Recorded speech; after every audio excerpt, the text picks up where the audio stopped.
President Trump is holding firm on his tariffs, rejecting calls for a pause. Chief White House correspondent Mary Bruce tracking that debate. Good morning, Mary.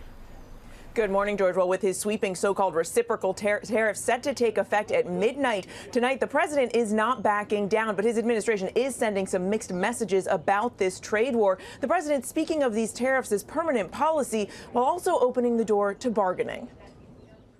This morning, in the face of turmoil on Wall Street, President Trump remains defiant. I don't mind going through it because I see a beautiful picture at the end. He's showing no signs of budging, despite growing fear among economists that a recession is on the horizon.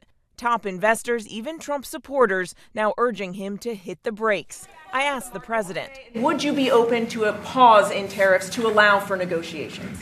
Well, we're not looking at that. We have many countries that are coming to negotiate deals with us, and they're going to be fair deals. The White House says almost 70 countries have come calling, but so far only Japan appears engaged in any kind of active negotiations before Trump's 24% tariff takes effect. We pressed the Treasury Secretary. You're starting to negotiate. How soon do you think we could see some deals be made? Well, we have one of the Vietnamese officials coming in this week. The Japanese are very eager to get over, and I think you're going to see a couple of big trading partners do deals very quickly. The president pressed on the purpose of his tariffs as his administration sends mixed messages, asked if they're a permanent strategy or a short-term negotiating tactic. Well, they can both be true.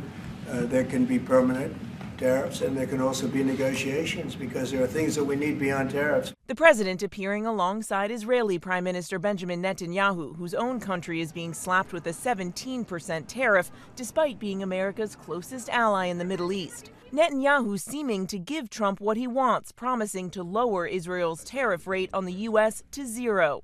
We will eliminate the trade deficit with the United States. But even with that assurance, Trump's still not committing to reducing the tariffs on Israel. Maybe not. Maybe not. Don't forget, we help Israel a lot. On Capitol Hill, Republican leaders publicly shrugging off concerns, arguing the president's plan will take time. We have to give the president space. But among some rank-and-file members, dissent is growing. 7 Republican senators now joining with Democratic Senator Maria Cantwell to introduce a long-shot bill that would require the president to notify Congress of new tariffs that Congress would need to approve within 60 days. A similar bill in the House brought by moderate Nebraska Republican Don Bacon, but neither likely to pass, Trump already threatening to veto. Congress must immediately take back power from Donald Trump before he causes more damage to the economy. Now, all of this will play out on the Hill today when Trump's top trade rep testifies before the Senate Finance Committee. He's expected to defend the president's trade agenda and be pressed on the fallout. George. Okay, Mary, thanks.